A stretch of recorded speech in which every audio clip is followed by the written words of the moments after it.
ও মাই god,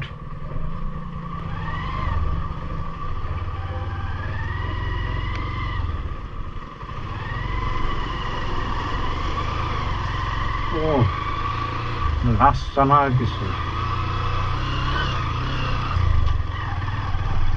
এটাই হচ্ছে সেই বর্ডার লাইন।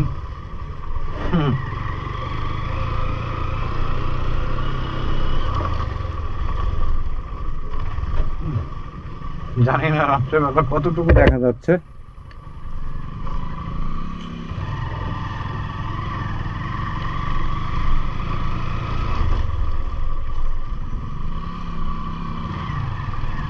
দিন হইলে কষ্ট বোঝা যাইতো কোন লেভেলের রোড এটা।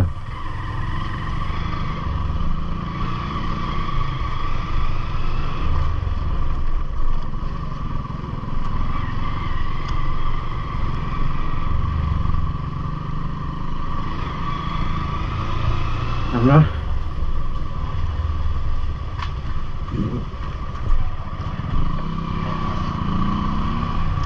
নীলাদ্রি লেকের খুব কাছাকাছি চলে আসছি। বাবা, আরো কত কিলো ভাই? ও আরো 10 কিলো, নি কাছাকাছি না।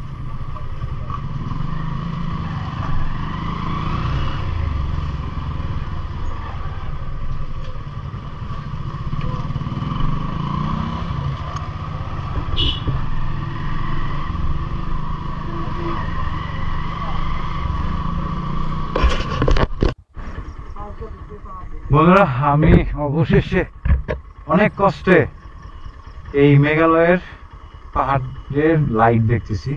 ওই দেখেন উপর দিয়ে গাড়ি যাচ্ছে, জানি না দেখা যাচ্ছে কিনা, বাট এক্সট্রিম লেভেলে মজা পাইছি। যেমন এক্সট্রিম এরকম অ্যাডভেঞ্চার, মানে পানির নিচ দিয়ে রাস্তা, পানির উপর দিয়ে রাস্তা, মানে বালুর রাস্তা, কেদর রাস্তা, সব মিলায়া। ভাইয়া কি আপনার অনুভূতি কি বলেন? আমি কল্পনা করি না এরকম খারাপ রাস্তার ভিতর দিয়ে এসে এত সুন্দর একটা জায়গা থেকে। যান সামনে যান, আরো মজার জিনিস আছে। অল ক্রেডিট গেস টু আমার ওস্তাদ সাদি সিরাজি। মানে আমরা একটু সামনে গিয়ে নেমে পানি খাবো, ওই সময় আমার ওস্তাদকে দেখাই দিবনি। তার একটা পেজ আছে সাদি মোহাম্মদ সিরাজি, আপনারা অবশ্যই সাবস্ক্রাইব করে দিবেন আর ফলো দিয়ে রাখবেন।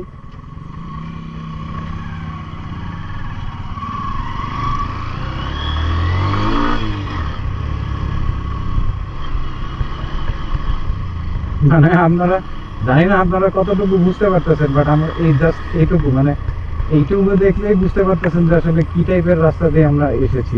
মানে বলতে পারবো না ভাই, তাহেরপুর থেকে নীলাদ্রি মানে খুব যদি হয়ে থাকে আর মাসখানিক না 15 দিনের মতো সময় আছে, এর ভিতরে যদি আসেন তাহলে এই ফিলটা পাবেন। যারা অ্যাডভেঞ্চার করতে চান তারা এখানে আসেন, বিশেষ করে একটু রাতে আইসেন, মানে সন্ধ্যার দিকে আইসেন, মজা পাবেন ভাই, সিরিয়াসলি অনেক মজা পাবেন। মানে আমি ইয়া করার জন্য বলতেছি না, তবে অস্থির মজা। এই যে এটা মেঘালয়ের রাস্তার লাইট।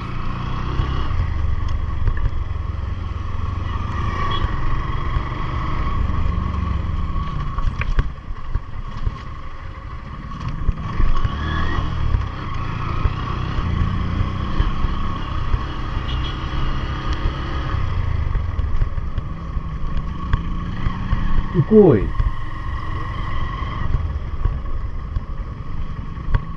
ডাইনে, কই ডাইনে?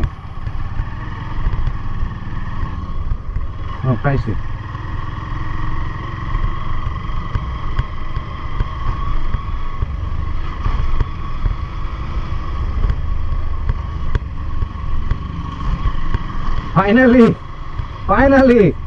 ফাইনালি আমরা নীলাদ্রি লেকের বাজারে চলে আসছি।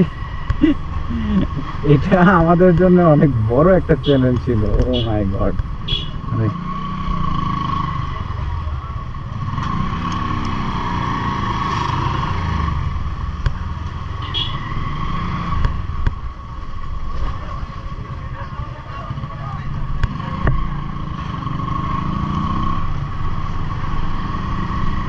চলুন এখন একদম নীলাদ্রি লেগে যে এই কথা বলবো।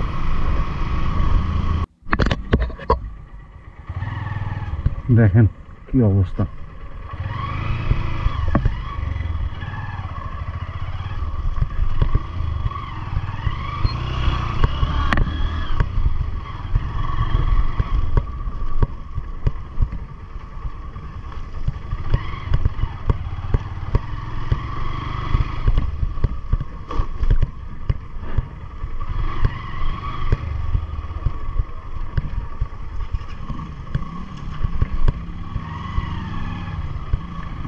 কি ধরনের রোড, এটা তাও একটু জাতের আছে। কোথায় কে মোড় দেয়লি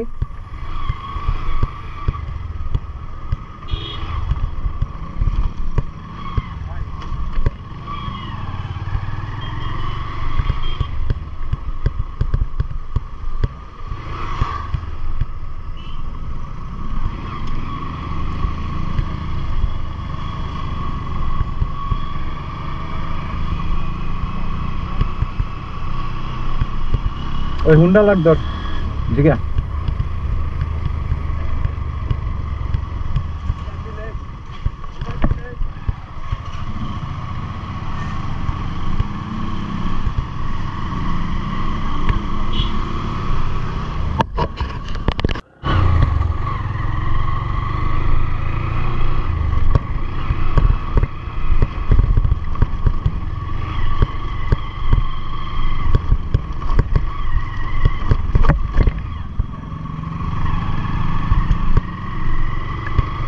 পিছনে প্লাটিন আছে, ওর সাথে সাথে যা।